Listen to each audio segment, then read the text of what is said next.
Sallallahu ala Muhammad, sallallahu alaihi wasallam, sallallahu ala Muhammad, sallallahu alaihi wasallam. Wassalatu wassalamu ala asrofil anbiya wal mursalin wa ala alihi ashabihi ajma'in amma ba'du. Alhamdulillahirrahmanirrahim. Yang saya hormati Bapak Ustadz Dr. Zazuli Suryati MSI, ya, kemudian rekan-rekan dari KSO, ya, mudah-mudahan di Kamis 20 Juni 2024, 13 Zulhijjah 1445 ini kita dalam keadaan sehat walafiat. Puji syukur kehadirat Allah SWT. Mudah-mudahan kita selalu eksis, ya, dalam mendengarkan kajian-kajian. Marilah kita buka kajian kali ini dengan baca basmalah bersama-sama. Bismillahirrahmanirrahim. Langsung aja sebelum memulai dengan judul eksistensi korin dalam kehidupan manusia, maka kita mendengarkan tilawah dan sari tilawah dulu dari Mas Rodian Imberan, yaitu dia akan membacakan Quran surat 50, yaitu surat Kah. Ya, itu. Ayat 24 sampai 29. Monggo Mas Rodian, silakan. Ya, makasih Mas Dwi. Assalamualaikum warahmatullahi wabarakatuh. Waalaikumsalam. A'udzubillahi minas Bismillahirrahmanirrahim. Alqiya fi jahannam kulla kaffarin anid. Manna'il lil khairi mu'tadim murib. Alladzi ja'ala ma'allahi ilahan akhar wa alqiyahu fil ajabis syadid. Qala qarinuhu rabbana ma atghaytuhu walakin kana fi dhalalin ba'id. Qala la tahtasimu ladayya wa qad qaddamtu ilaikum biwa'id. Ma yubaddalul qawlu ladayya wa ma ana bidzallamin lil abid.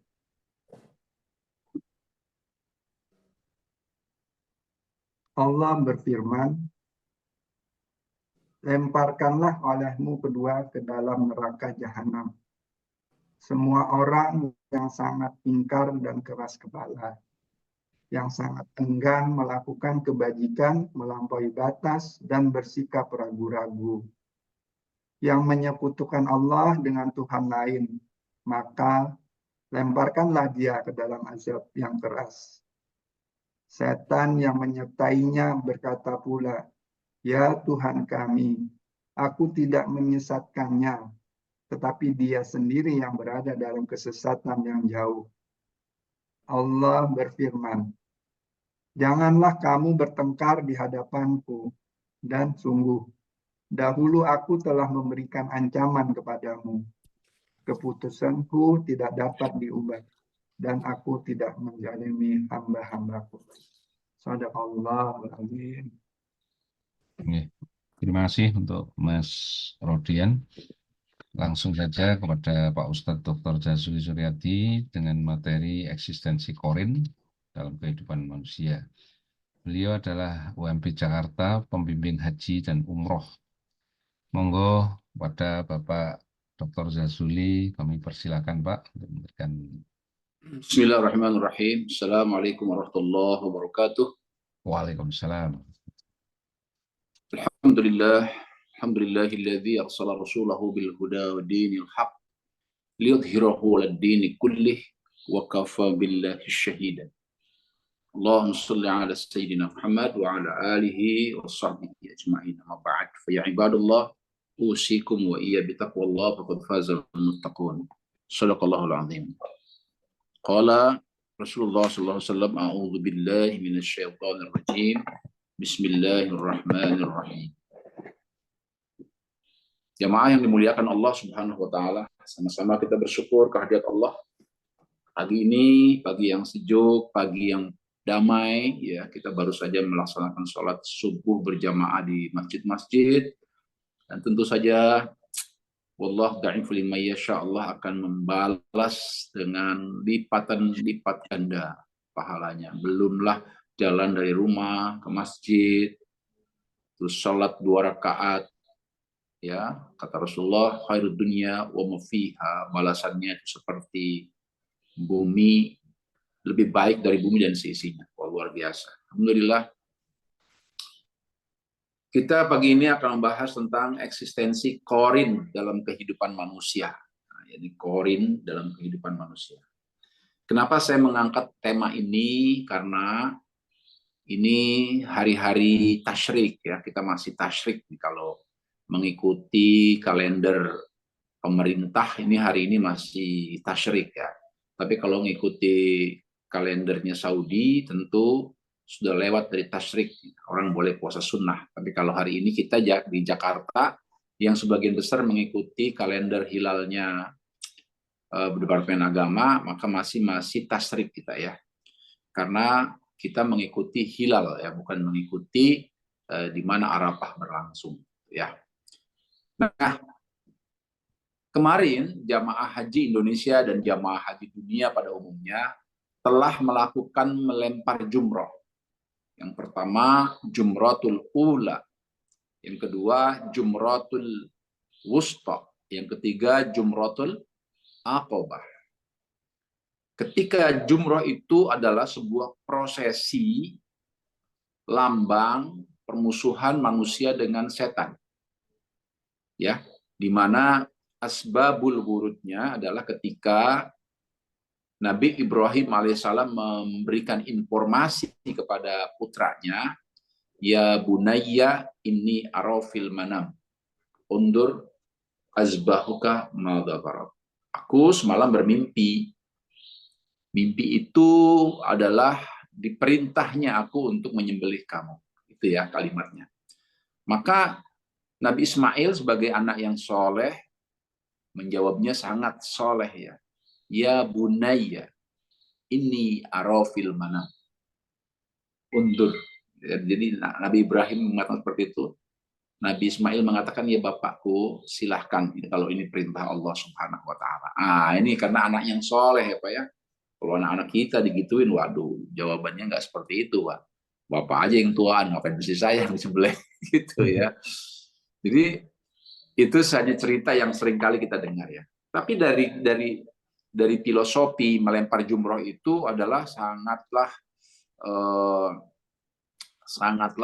fenomenal, ya Pak, ya. Kenapa?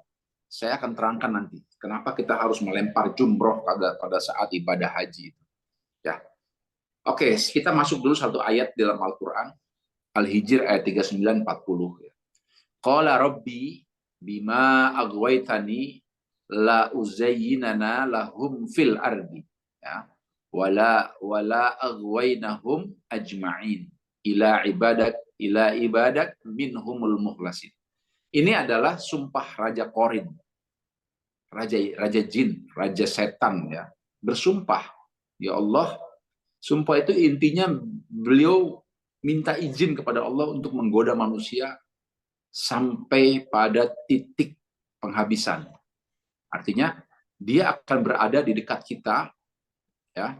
Jadi si raja jenderalnya ini yang kita kenal dengan nama iblis, ya. Iblis itu artinya ablasa, artinya tertutup. Jenderalnya ini itu memerintahkan kepada seluruh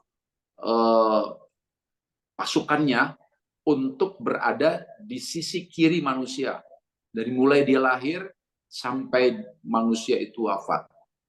Ditempatkan itu semua, ya, untuk merealisasikan sumpahnya ini, ya, karena beliau tidak mampu menggagalkan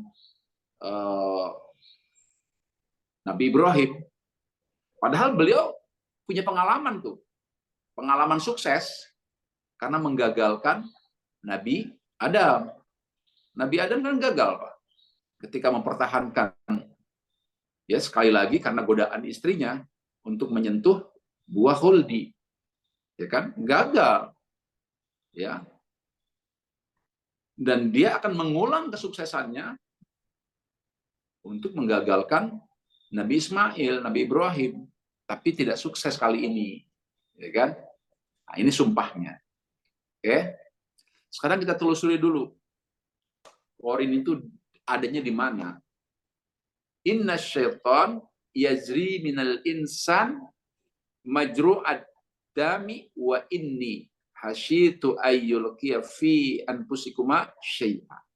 Jadi setan itu, Pak. Qorin itu, nanti kita akan bahas apa itu qorin. Saya akan sampaikan dulu beberapa hal yang menyangkut pekerjaannya. Itu saking saktinya, saking hebatnya, dia bisa berenang di aliran darah manusia. Wah, dahsyat, Pak. Dia masuk dalam aliran darah manusia. Dia ada. Ya, dalam darah kita ini, si qorin ini ada, Pak. Ya. Bahkan di dalam Al-Quran diterangkan ya, iblis itu, jenderalnya qorin itu, dia bilang, karena engkau telah menghukumku, aku benar-benar akan menghalang-halangi manusia kepada kebaikan. Itu dari arah depan, dari arah belakang, dari arah kanan, dan dari arah kiri. Artinya apa? Si qorin ini berada pada lingkungan badan kita, Pak. Dari depan, belakang, bahkan tadi dikatakan dia bisa berenang di dalam darah. Waduh, ya pantaslah kita banyak yang tersesat ya, Pak ya. Oke. Qorin itu nanti dia akan berbisik. Bisikannya diantaranya menakut-nakuti kita.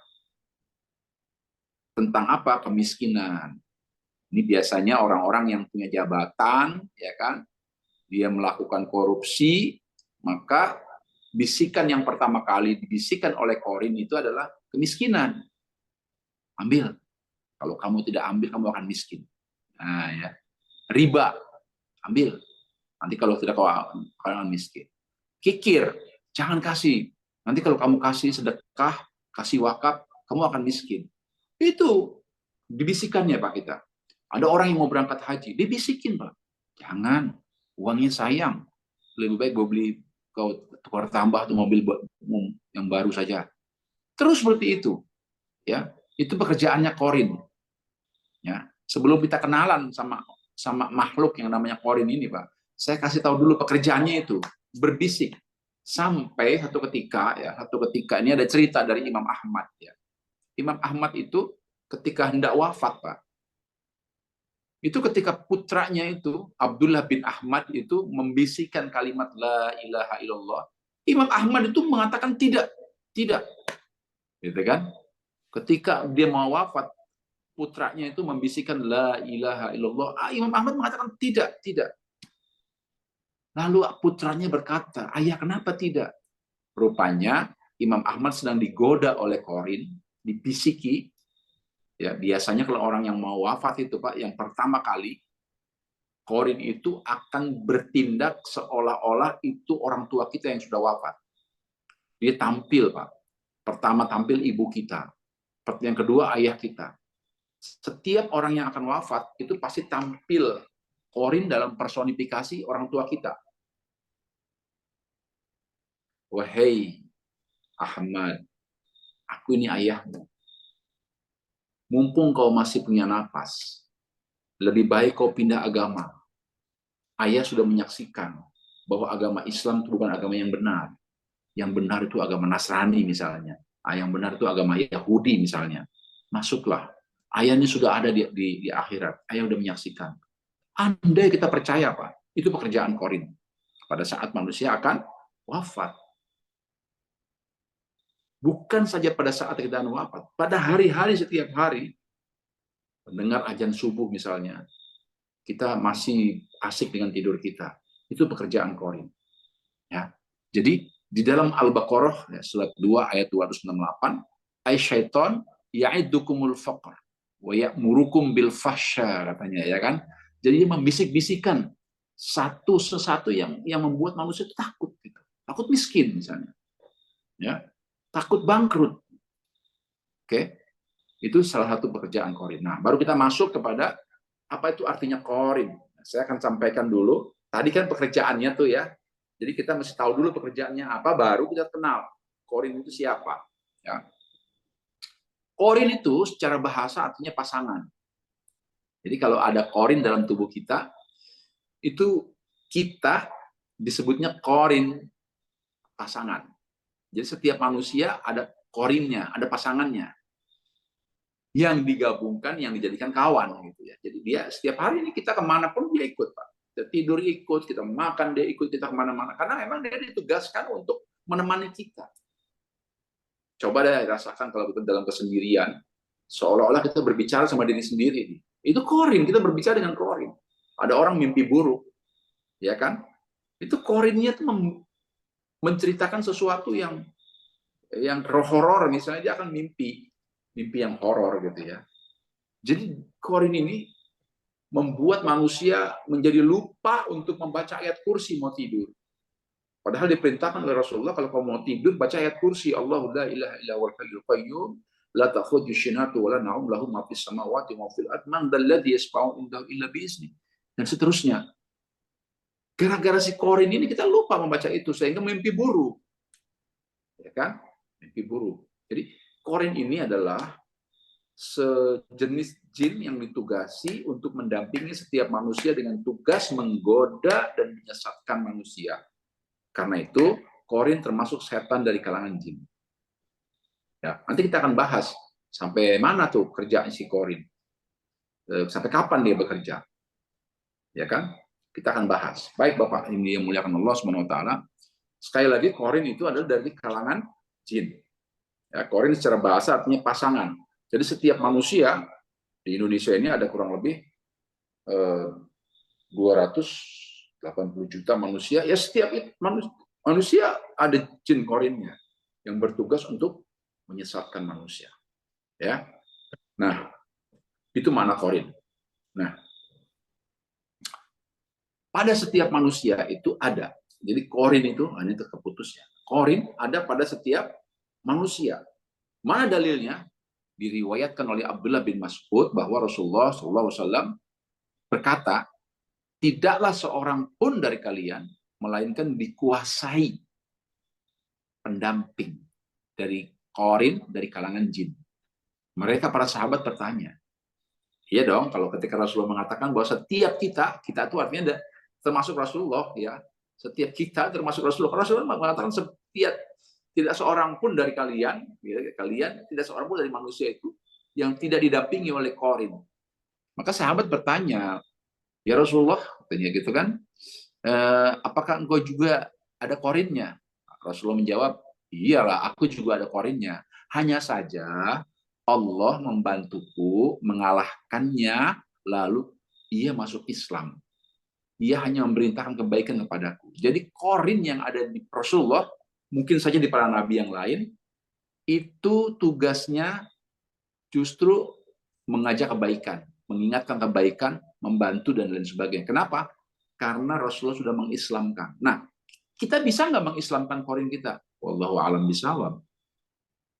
Hadisnya hanya Rasulullah. Jadi kalau ada orang mengatakan, oh dia mah Qorinnya udah Islam, belum tentu juga, Pak. Ini hadisnya jelas. Ya, bahwa cuma Rasulullah. Jadi jangan percaya nanti kalau ada orang mengatakan, oh dia mah jinnya udah diislamkan. Hanya Rasulullah. Sekali lagi hanya Rasulullah.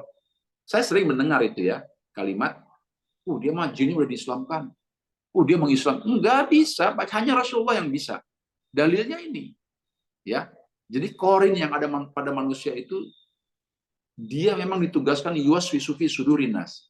Makanya kan kita diperintahkan oleh para ulama ya, untuk membaca surat An-Nas tuh kalau mau sholat. Qul a'udzu binnas, malikin nas, ilahin nas, min syarril waswasil khannas. Jadi pada diri Rasulullah juga ada, cuman sudah diislamkan. Oke. Jin tidak bisa dilihat. Oh iya. Jadi kalau ada orang mengatakan dia bisa melihat, Bohong, Pak. Kita tengok coba Al-A'raf ayat 27, ya. Sesungguhnya iblis, setan, dan pengikut-pengikutnya melihat kamu dari tempat yang kamu tidak bisa melihat mereka. Nah, ini dia. Memang, Pak, kita nggak usah iri itu ya. Nggak usah iri ya sama keberadaan jin dan setan. Kalau kita boleh mengatakan, wah curang kamu bisa melihat aku nggak bisa lihat kamu, gitu kan. Dan memang seperti itu. Rasulullah SAW pernah didatangi oleh Raja Jin, Pak. Rasulullah hampir muntah itu. Itu para sahabat tanya, kenapa ya Rasulullah kok begitu tersiksa wajahmu? Aku mual, katanya, muntah. Karena Allah mengizinkan aku melihat bentuk jin yang sesungguhnya. Maka bersyukurlah kamu tidak bisa melihat jin yang sesungguhnya. Kenapa? Karena tubuh mereka tidak layak dipandang. Nah, itulah kenapa ada ayat wattini wazzaitun watturisin wa hadzal baladil amin laqad khalaqnal insana fi ahsani taqwim. Manusia itu sebagus-bagusnya bentuk, sebaik-baiknya bentuk. Kita melihat jin itu wah ngeri. Nah, jadi jin tidak bisa dilihat. Kalau ada orang yang mampu melihat jin, nah ini kita lihat, ya. Kata Imam Baihaqi, kalau ada orang yang mampu melihat jin, katanya, justru orang itu sedang bermasalah. Ya. Harusnya, normalnya kita manusia tidak bisa melihat jin. Ya. Nah, ada satu ayat dalam Quran, Al-Qaf ayat 27, qala qarinuhu rabbana, ya. Jadi kalau kamu ingin tidak tergoda oleh korin, gitu. Jadi qala qorinu, jadi supaya tidak tergoda oleh korin, maka baca Rabbana ma atghaituhu walakin kana fi dhalalim ba'id.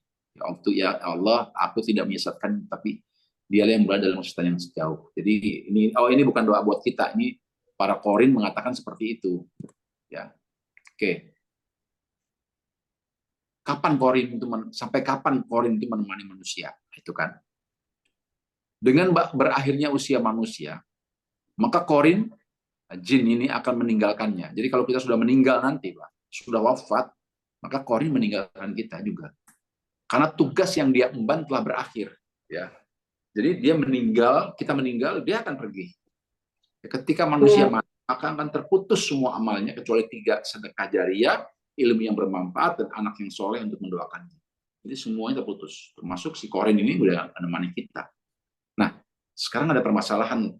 Ada jamaah tanya begini, Pak Ustadz, apakah korin itu bisa menolong kita? Jin yang ada bisa menolong kita? Tidak bisa. Dia tetap menyesatkan kita. Tapi ada loh, ngotot yang nanya tuh kan, tapi ada loh Pak. Saya bilang bisa saja, tapi kita tidak boleh, intinya kita tidak boleh minta tolong sama mereka. Kalau satu saat dia menolong kita, ya, karena mereka juga kan punya kehidupan, mereka punya keluarga, mereka punya pekerjaan, mereka punya sama dengan kita, kehidupannya sama dengan kita. Cuma memang kadang-kadang, ya. Tapi kuncinya kita nggak boleh minta tolong ya. Tapi kalau kita ditolong, contoh begini, ini ada cerita nih ya. Ada seorang tunanetra, Pak. Ada seorang tunanetra di sebuah pondok pesantren yang kalau subuh dia mesti dibangunin oleh temannya ya, terus dituntun ke tempat wudhu, lalu dituntun ke masjid, sholatlah. Satu ketika temannya ini kesiangan tidurnya, ya, kesiangan tidurnya, dan temannya ini minta maaf sama si temannya yang tunanetra ini. Mohon maaf ya, saya tadi pagi, tadi subuh nggak membangunin kamu karena saya kesiangan, kan? Loh, lalu tadi pagi yang bangunin saya siapa? Yang nuntun saya ke tempat wudhu siapa? Yang menuntun saya ke masjid siapa? Nah, itu dia. Nah, itu pasti jin itu. Kata kiai itu jin. Nah, jadi bisa jadi, Pak. Jin itu menolong manusia bisa. Tapi yang jelas kita tidak boleh minta tolong. Ya. Nah, itu satu cerita di satu pesantren. Ya. Lalu, bagaimana cara menghindar dari dominasi korin? Ada doa, wa imma, jadi apabila setan menggodamu, maka mintalah pertolongan kepada Allah, ya, dengan kalimat a'udzubillahi minasyaitonirrajim. Ada lagi hadis yang mengatakan bacalah ayat kursi. Ada lagi hadis yang mengatakan bacalah suratul Baqarah. Itu sahih semuanya. Jadi kalau rumah kita digoda, rumah kita tidak nyaman, rumah kita panas dalam artian psikologis ya, itu bacakan suratul Baqarah. Ini cara menghindar dari dominasi korin. Tetapi korin ini akan terus mendominasi kita, Pak. Bahkan Rasulullah mengajarkan kita dalam Al-Quran tuh ya, Al-Mu'minun 9798, wa qul rabbi a'udzubika min hamazati syaitan wa a'udzubika rabbi ayyahdurun. Nah, apa kaitannya dengan melempar jumroh? Ya kan? Melempar jumroh ini adalah satu filosofis bahwa itu adalah lambang permusuhan kita dengan setan, Pak. Jumratul ula, ya. Jumratul ula itu adalah kita sedang melempar sifat-sifat korun. Apa sifatnya korun? Dia orang kaya, tapi pelit, Pak. Bakhil. Dia sombong. Kita lempar. Ya, kita lempar. Ya. Ada bacaannya yang diajarkan oleh Rasulullah, Allahumma fi rajmani syayatin. Lempar. Sebetulnya kita harus melempar itu perbuatan itu. Ya. Jadi jangan dipakai olok-olok sama, mohon maaf ya, kemarin di YouTube saya lihat ada orang-orang Nasrani mengolok-olok umat Islam, ngapain itu melempar-lempar. Itu lambang bahwa kita melempar, jumratul ula itu melempar sifat korun. Ya. Nah, hari berikutnya ada namanya jumratul wusta. Jumratul wusta itu kita melempar sifat-sifat Fir'aun. Penguasa. Fir'aun itu penguasa yang dolim, yang merubah undang-undang, yang merubah, bahkan nggak ada undang-undang, dia sendiri yang bikin, dia sendiri yang ngaco, semua. Itu kita lempar. Yang ketiga ada yang namanya Jumratul Aqobah. Nah, Jumratul Aqobah ini adalah perumpamaan kita melempar sifat Bal'am bin Baura. Nah, Bal'am ini siapa? Bal'am ini seorang ulama, seorang intelektual, ya, seorang penguasa juga, tapi menjilat. Menjilat siapa? Menjilat para pemimpin, menjilat penguasa, menjilat rezim. Nggak sedikit, Pak, sekarang, Pak. Ini contoh, Pak, ya. Ketika Majelis Ulama mengeluarkan fatwa mengharamkan salam gabungan antar agama, salam toleransi, maka harusnya para ulama ini mendukung. Tapi pada kenyataannya banyak juga ulama yang menentang, Pak. Padahal jelas yang namanya toleransi itu nggak mesti kita mengucapkan kalimat-kalimat yang bernada doa pada mereka. Seperti rahayu itu kan doa. Ya kan, Om Swastiastu doa. Yang bagi kita umat Islam nggak boleh kita mengucapkannya. Itu sudah urusan akidah. Nah, ulama-ulama yang Bal'am bin Baura ini banyak, Pak. Ini harus dilempar. Namanya Jumratul Aqobah. Nah, dan sekaligus yang membuat itu semua adalah korin dalam tubuh kita. Ya, makanya dalam ritual haji itu begitu. Nah, kita yang tidak menunaikan ibadah haji juga demikian. Sebentar, Pak.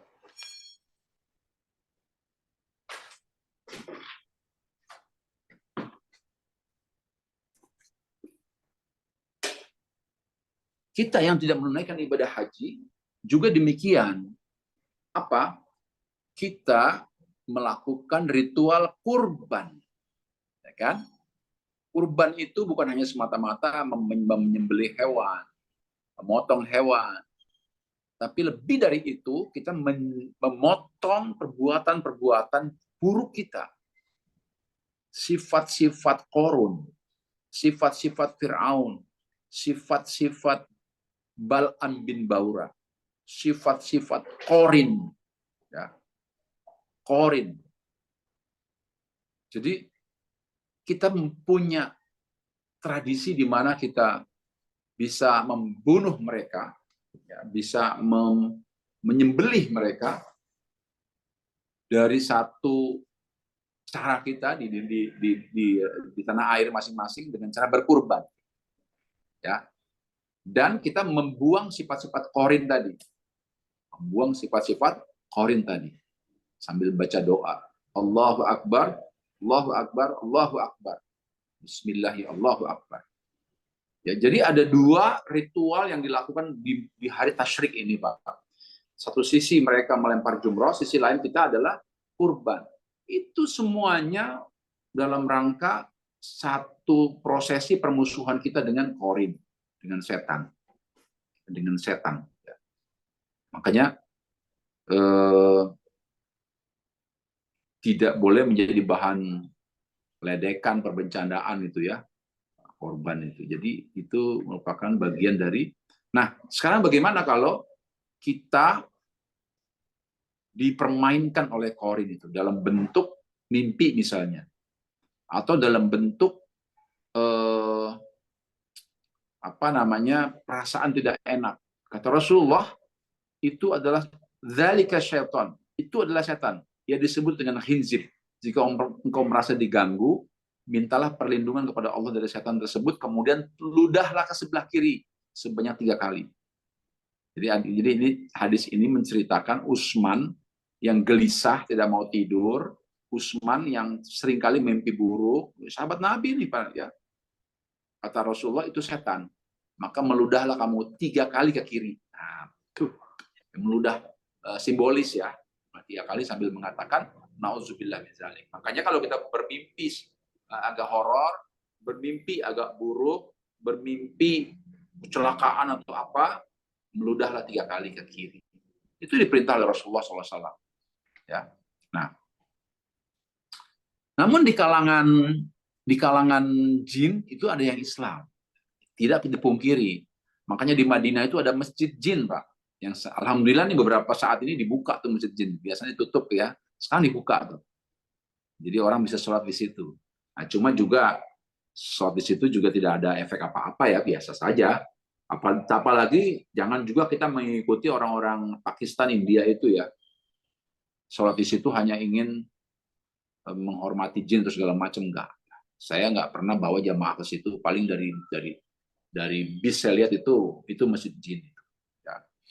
Dan ingatlah ketika kami dihadapkan sombongan jin kepadamu dan mendengarkan Al-Quran, maka tatkala mereka menghadiri pembacaan Al-Quran, jadi pekerjaan jin Islam itu diantaranya adalah menghadiri majlis-majlis taklim, majlis-majlis ilmu. Nah, seperti kita nih Pak, hari ini nih sedang menggelar majlis ilmu kan. Nah, ini para jin-jin Islam ada di sekitar kita, mendengarkan. Ya kan? Nah, lalu mereka menyampaikan lagi kepada teman-temannya apa-apa yang sudah didengar, yang dikaji. Jadi apa yang sudah dikaji didengar, disampaikan lagi oleh mereka. Nah, itu pekerjaannya. Ya. Berapa jumlah jin itu? Kata dalam salah satu hadis At-Tabari, jin itu jumlahnya 1000 kali lipat dari jumlah manusia di dunia. Ya kan? Al-Ahqaf 29 mengatakan bahwa pekerjaannya diantaranya adalah mengikuti taklim-taklim ilmu yang digelar oleh manusia. Dan kalau ada orang yang minta tolong pada jin, nah ini dalam surat jin ayat 6, dan bahwasanya ada beberapa laki-laki di antara manusia meminta perlindungan kepada laki-laki di antara jin, nah itu nggak boleh. Ya, jangan ada orang di antara kita minta tolong pada jin, nggak ada. Kita ini lebih mulia dari jin, lebih mulia dari jin kita. Ya, sehingga kita tidak diperkenankan untuk minta tolong pada mereka. Bahkan Rasulullah itu mengislamkan mereka, ya nggak boleh. Nah, Terakhir saya ingin sampaikan, apa peran korin saat sakratul maut manusia? Dalam hadis Muslim dikatakan, inna syaiton ayyahduru ahadakum 'inda kulli syai'in min sya'nih.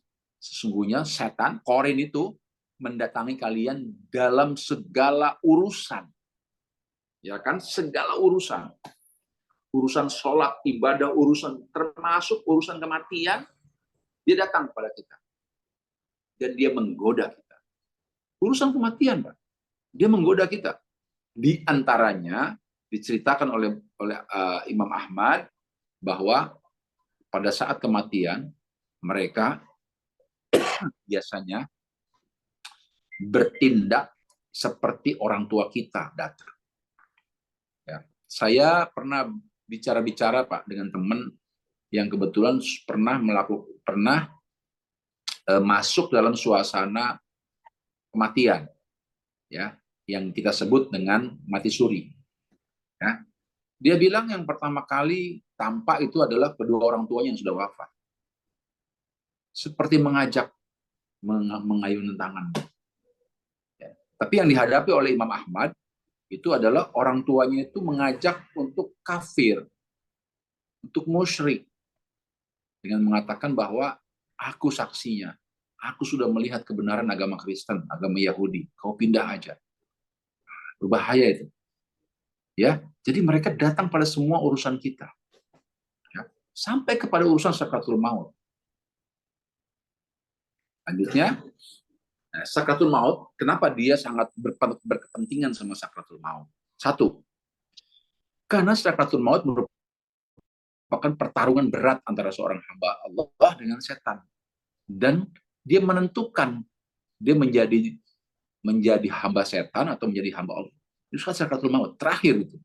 Yang kedua, orang yang sudah menghadapi sakratul maut hendaknya didampingi. Makanya harus didampingi, Pak, dengan kalimat-kalimat thayyibah, la ilaha illallah. Yang ketiga, manakala ada penolakan dari orang sakratul maut yang dituntun mengucap la ilaha illallah, hendaknya kita berbaik sangka. Jadi bisa saja ketika ditolak, bukan dia menolak kita sebetulnya. Dia sedang menolak ajakan jin, ajakan korinnya. Jadi korinnya mengajak. Korinnya tampil sebagai orang tuanya, sebagai ayahnya, sebagai ibunya. Maka dia mengatakan, jangan seperti itu. 4, salah satu upaya mengundang rahmat Allah bagi orang yang sedang menghadapi sakratul maut adalah mewudukannya orang tersebut. Kata Imam Ghazali, kita wudukan. Karena dengan wudu itu, si korin tidak bisa berbuat apa. Korin nggak akan berbuat apa-apa. Ya. Karena apa? Karena man kana akhir kalam, la ilaha illallah, dakhala jannah. Siapa yang pada akhir kalamnya mengatakan la ilaha illallah, akhir ayatnya mengatakan, maka dia masuk surga. Ini yang nggak diingini oleh korin ini, Pak. Kita berada di surga, nggak di sana. Dia pengennya kita ke neraka. Makanya saat sakratul maut, dia terus menggoda kita. Rasulullah SAW ketika mendengar Abu Thalib wafat, Rasulullah lari itu, Pak. Rasulullah lari, karena dia tahu Abu Thalib ini belum mengucapkan la ilaha illallah, belum mengucapkan syahadat. Dia lari Rasulullah. Begitu sampai ke rumah, dia sudah melihat Abu Jahal, Abu Lahab, semua ada di sekelilingnya. Rasulullah terlambat. Tapi Rasulullah masih sempat menyentuh kulitnya Abu Thalib.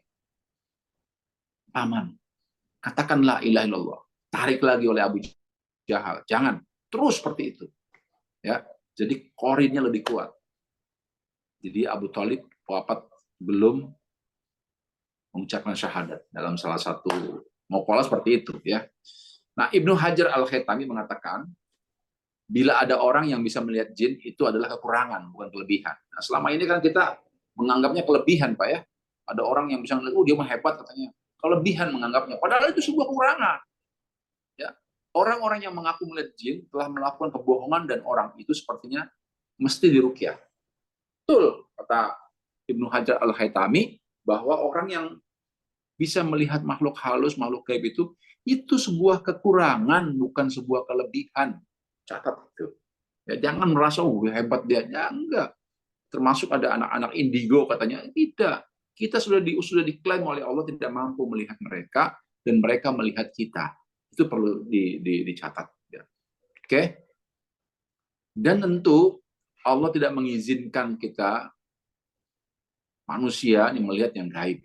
Alimul ghaibi fala yudhiru ala ghaibihi ahada. Ya, tidak memperlihatkan kepada seorang pun tentang gaib. Tidak. Allah tidak memperlihatkan. Jadi kalau ada orang yang merasa melihat, itu sedang bermasalah dengan diri. Nah, kembali lagi kepada Qorin, Bapak Ibu yang dimuliakan Allah Subhanahu wa taala. Qorin ini tentu ada dalam tubuh kita dan kita berwaspada agar Qorin ini tidak mendominasi semua urusan sampai pada saat kita sakratul maut. Itu eksistensi Qorin. Silakan kita buka sesi tanya jawab. Monggo, untuk yang mau bertanya, kami persilakan. Saya tanya, Ustaz. Ya. Monggo. Assalamualaikum warahmatullahi wabarakatuh. Waalaikumsalam. Waalaikumsalam warahmatullahi wabarakatuh. Ya, saya mendengar itu ya, suatu orang itu di rumahnya itu diganggu sama jin atau setan di rumahnya. Terus ada mendatangkan seorang yang ahli mengusir jin dari rumah itu. Ya. Nah, itu apakah memang benar-benar itu ya, Ustaz? Makasih. Ya, begini Pak. Keberadaan jin itu satu, dia nggak bisa dilihat. Jelas tadi ayatnya sudah sampaikan ya. Kita tidak mampu. Kalau ada orang yang merasa bisa melihat, itu sedang bermasalah Pak orang itu. Ya, saya pernah ngobrol sama salah seorang penjaga makam, ya, penjaga makam. Ya. Karena kita sepakati kan tempat yang paling banyak dikunjungi jin itu selain tempat sampah, pasar, toilet, itu pemakaman. Ya kan? Saya pernah bicara dengan salah seorang penunggu pemakaman paling tua di Indonesia ini, ya, di sebuah tempat di Bandung sana, paling tua. Saya tanya sama Pak, Bapak berapa tahun jadi penunggu taman ini, menyebut makam ini? Udah 20 tahun Pak, dia bilang. Saya turunan, dia bilang, dari orang tua, terus saya. Oh iya. Enggak, saya mau tanya, ada kejadian apa Bapak selama 20 tahun? Apa dia katakan? Enggak pernah Pak saya melihat apa-apa. Saya kalau malam jam 10, saya pakai senter, ya, di server, nggak ada apa-apa Pak. Saya bangun lagi nanti jam 2, nggak ada apa-apa juga, biasa aja sudah, sampai 20 tahun ini. Artinya dia normal Pak. Dia tidak bisa melihat, itu normal. Tapi, kalau ada orang yang mengaku pernah melihat, itu tidak normal dia. Dia sudah terganggu, matanya terganggu, itu, hatinya terganggu. Padahal Allah mengatakan kamu tidak akan bisa melihat mereka. Catat itu. Dia tidak bisa melihat. Jadi kalau ada yang bisa melihat terganggu. Nah, lalu bagaimana kita tahu di rumah kita sedang ada jinnya? Kita terasa tidak enak. Kita terasa tidak nyaman. Keluarga sering bertengkar. Ya kan? Rumah tidak nyaman, bertengkar. Nah, itu mesti diruqyah. Meruqyah rumah itu ada hadis dari Rasulullah, bacakan suratul Baqarah. Ya, baca suratul Baqarah. Suratul Kahfi atau suratul Kursi dibaca. Ya. Jadi kita merasakan, tetapi kalau ada orang yang memanggil, nah ini kalimatnya saya sering mendengar kalimat ini, kita panggil orang pintar. Ini definisi orang pintar apa ya? Saya nggak paham ini. Pintar apa dia?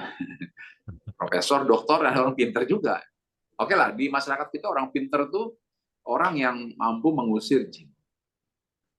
Untuk mengusir jin, Anda tidak perlu memanggil orang. Kecuali manggil ustadz ya. Manggil ustadz boleh, karena dia kan pasti akan merekomendasikan baca surat-surat itu ya.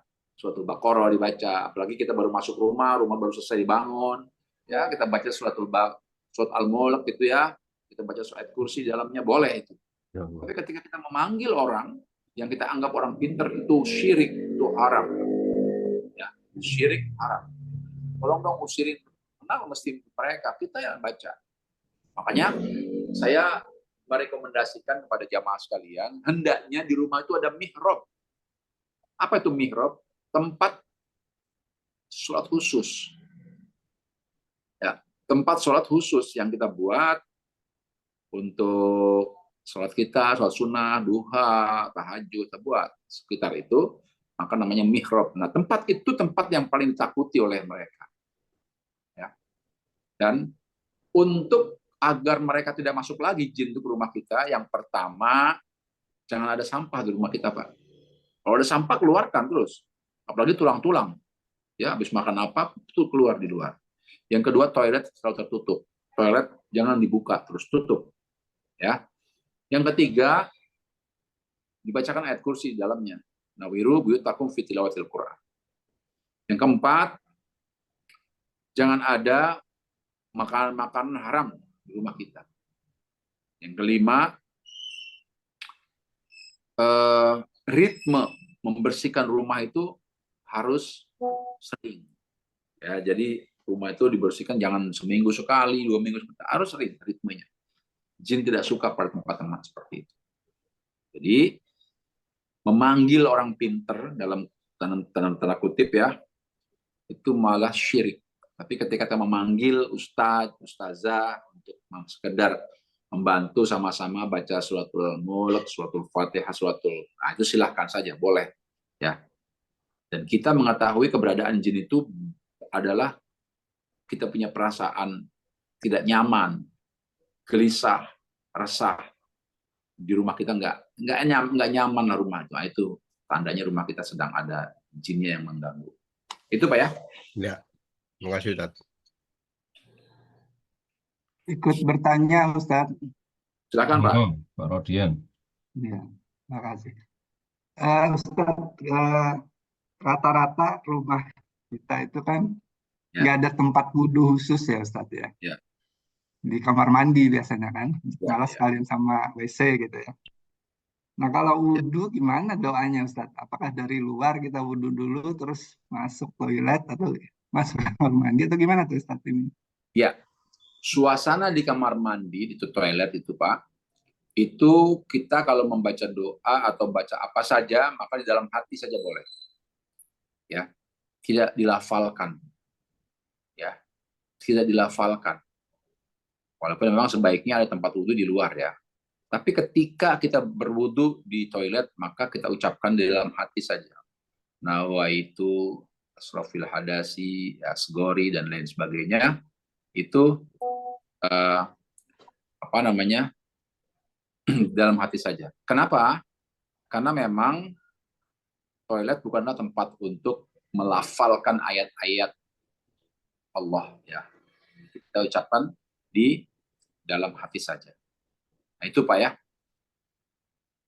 Terima kasih Ustaz. Ya.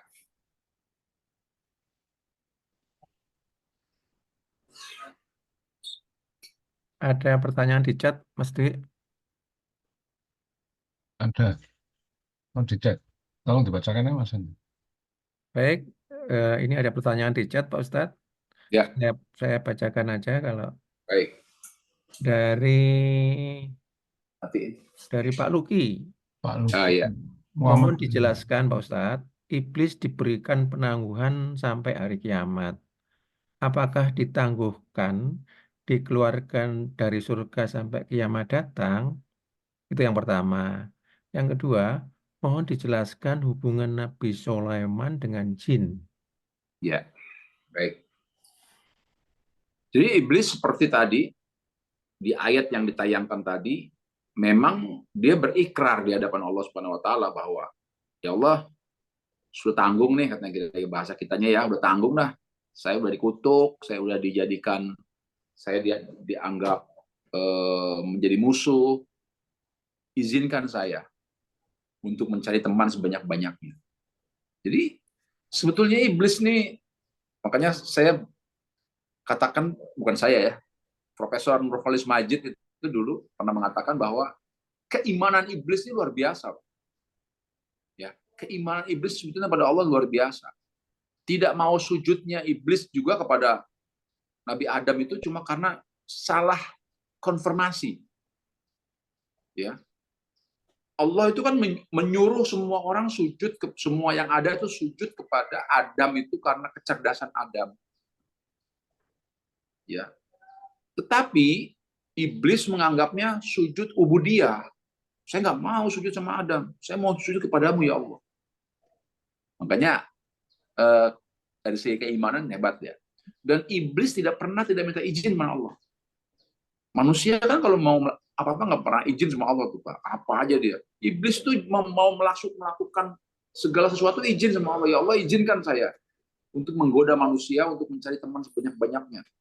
Supaya saya punya teman nanti di surga, di neraka sebanyak-banyaknya. Diizinkan sama Allah. Diizinkan sama Allah. Walaupun Allah mengatakan kamu tidak akan mampu menggoda orang-orang yang lurus. Ya, kamu tidak akan mampu. Dan izin Allah itu sampai kiamat nanti. Sampai mereka betul-betul punya teman banyak. Dengan cara apa? Dengan cara mengutus setiap manusia itu korin. Satu-satu. Korin. Sejumlah manusia di dunia ini. Berapa jumlah manusianya? 5 miliar lebih. Ya korinnya 9 miliar lebih. Sebagai panjangan tangan dari Raja Korin tadi, iblis tadi. Oke, itu. Nah, yang kedua, tadi pertanyaannya, bagaimana eksistensi Nabi Sulaiman dengan jin? Gini, Nabi Sulaiman itu memang dikasih mukjizat, ya, mukjizat oleh Allah Subhanahu Wa Taala untuk menundukkan negeri jin dan jin-jinnya, semuanya jin. Tentu jin-jin yang sudah diislamkan menjadi, bahkan Nabi Sulaiman itu wafat pun yang tahu itu nggak ada yang tahu, karena Nabi Sulaiman sedang menyaksikan pembangunan Masjidil Aqsa, ya kan, yang tahu cuma rakyat, gitu. Ya, bahwa tempat singgasana Nabi Sulaiman sudah dimakan rayap gitu, mereka cuma jatuh gitu, lalu ditolong oleh para jin. Jadi Nabi Sulaiman itu bercengkerama dengan jin-jin yang sudah Islam, ya, yang bisa diperintahkan oleh Nabi Sulaiman ke berbagai tempat, berbagai suasana, berbagai kejadian.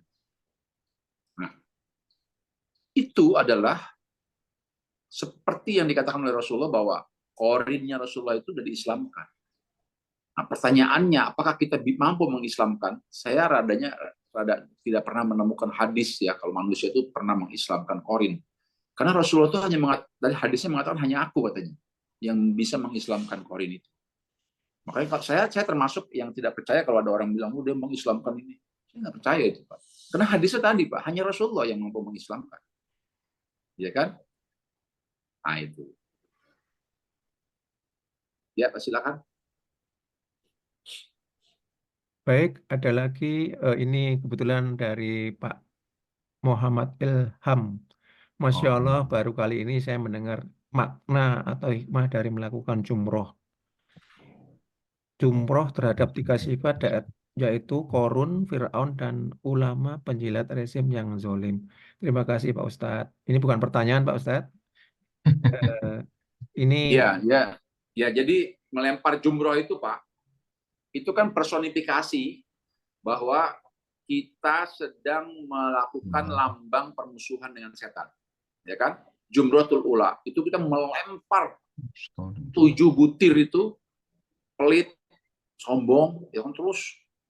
Yang kedua jumratul wusta itu melempar sifat-sifat Fir'aun, ya, kejam, ya, tidak memiliki sifat kerakyatan, ya kan? Sulaiman itu orang-orang Yahudi yang dipimpin oleh Nabi Musa itu kan ditindas itu, ya. Itu kita lempar, Pak, 7 kali, Pak. Yang ketiga itu Jumratul Aqobah. Nah, ini besar lagi nih, Pak. Jumratul Aqobah itu adalah ini khusus kepada para intelektual, para ulama. Mulai lempar-lempar itu, melempar jumroh itu. Sekarang ini banyak ulama yang bermental Bal'am bin Baura. Ya, tidak mendukung sesuatu fatwa yang memang fatwa itu harus didukung harusnya, malah tidak didukung. Bahkan ada himbauan untuk tidak berpendapat tentang fatwa itu.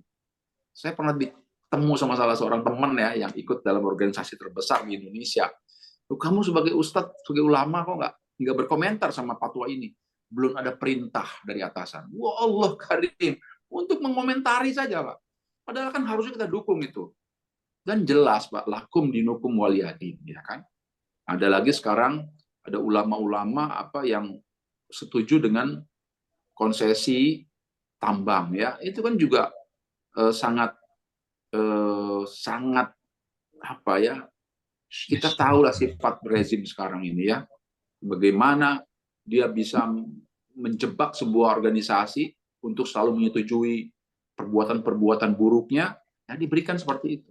Saya angkat topi lah sama Muhammadiyah ini sekarang ya, luar biasa. Dia mengambil seluruh dananya cuma karena satu, apa?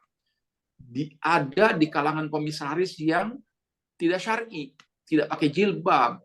Uang komisaris bank syariah pun tidak pakai jilbab ya kan? Diambil itu. Itu satu, kalau dalam bahasa Al-Quran itu al-haqqu bil batil wala taqtumul haqqu wa antum ta'lamun. Kita berbuat yang hak itu harus dengan kekuasaan. Dan kita kagum sama Muhammadiyah dengan cara begitu. Dan memang Muhammadiyah kaya raya ya kan, dia nggak takut bangkrut dan sebagainya dengan dana 15 triliun. Nah, contohnya seperti itu, Pak. Dan kita berharap jamaah haji yang pulang itu betul-betul tiga sifat itu tidak dibawa pulang lagi, Pak. Ya kan? Nah, repotnya lagi sampai Indonesia, sifat itu kan masih ada. Contohnya gimana? Contohnya itu Pak Ilham, ya. Contoh ini, Pak ya. Ini saya pernah ceramah dulu di KPK tahun 2021 ya. Itu ini datanya valid ini Pak tahun 2021 ya. Itu 70% koruptor kita tuh bergelar haji, Pak. 70% koruptor kita bergelar haji. Artinya apa? Ritual melempar jumroh mereka itu tidak sukses, Pak.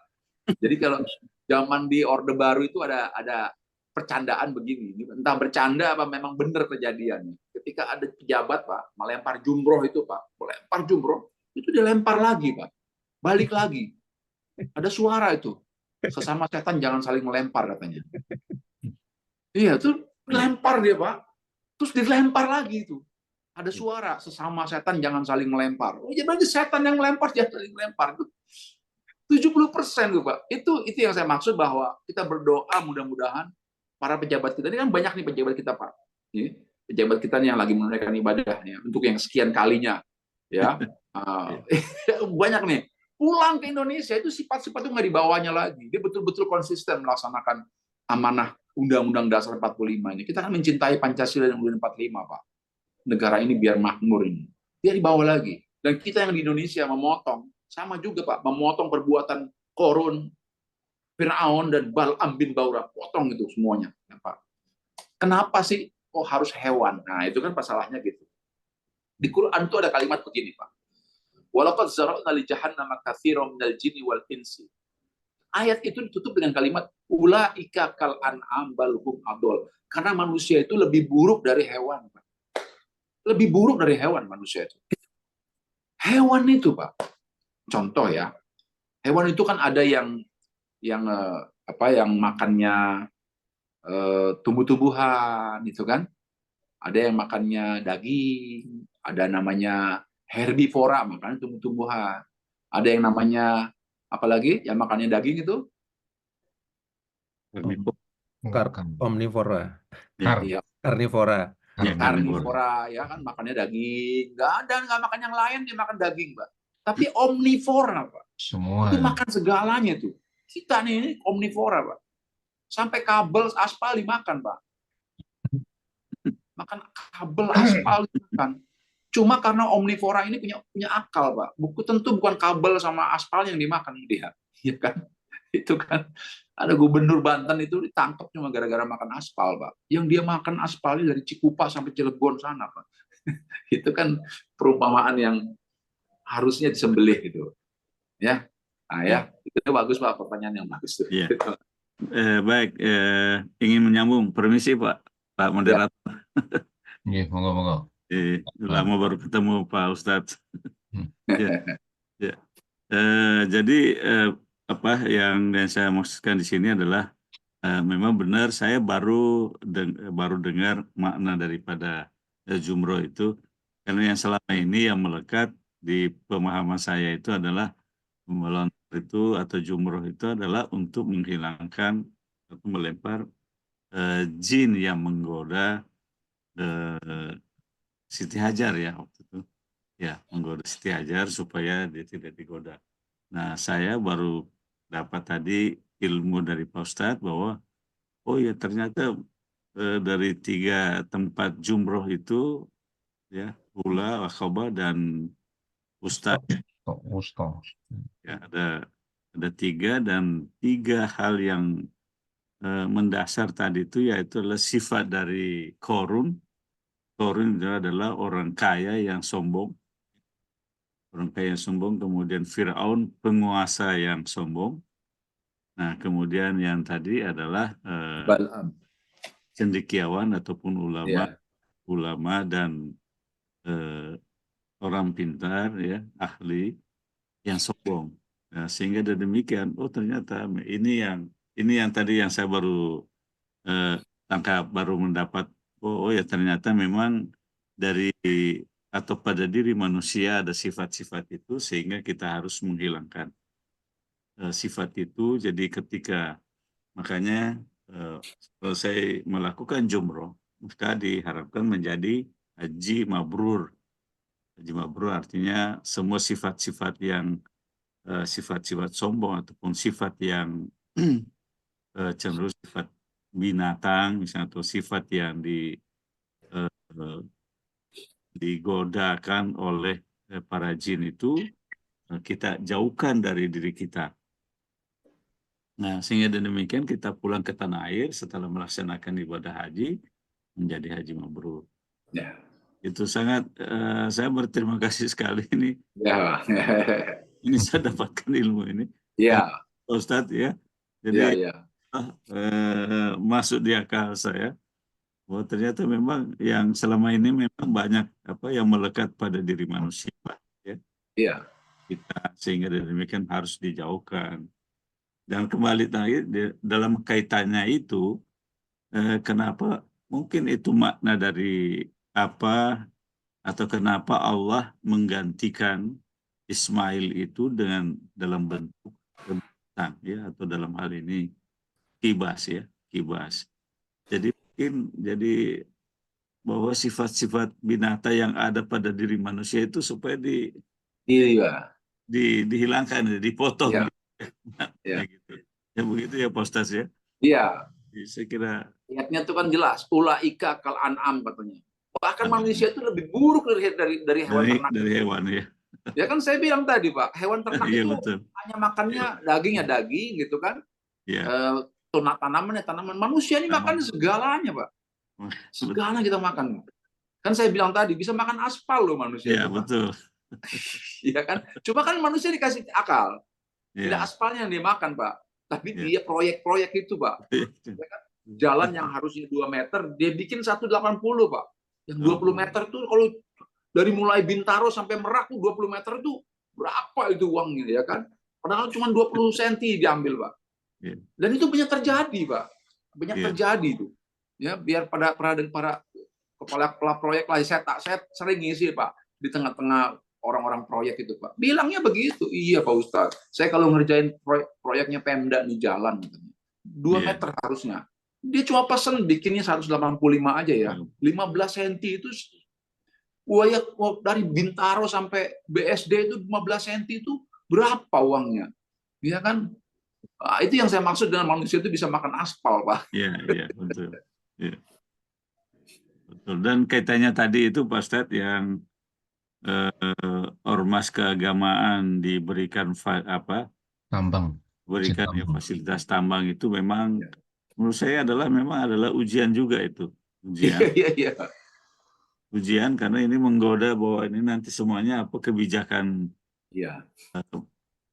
rezim ini semuanya nanti didukung, nanti lebih celaka lagi gitu ya. Iya Pak. Iya. Jadi saya sih. Terima kasih Pak Ustadz, bagus sekali. Baik, terima kasih Pak. Ini Pak Ustadz ada dari Mas Amor Kodrat ini. Ya, silakan. Jazakallahu khairan. Mohon pencerahan apakah air hujan bisa untuk menghilangkan gangguan setan seperti dalam Quran surat Al-Anfal ayat 11. Terima kasih. Ya. Allah Subhanahu wa taala di Al-Anfal memang berkata bahwa sesungguhnya air hujan membawa berkah. Makanya kita disuruh mengatakan soiban, nafi'an. Semoga air ini membawa manfaat, ya kan? Itu. Saya membaca, Pak, karya-karya ulama di masa lalu. Salah satunya ada ulama Ibnu Athaillah mengatakan kalau ada di antara kalian sulit mendapatkan anak, gitu kan, maka ambillah air hujan yang pertama kali turun, gitu kan. Dan itu banyak diikuti oleh ulama-ulama kontemporer. Ya, ambillah itu air hujan katanya, lalu masaklah, minumlah.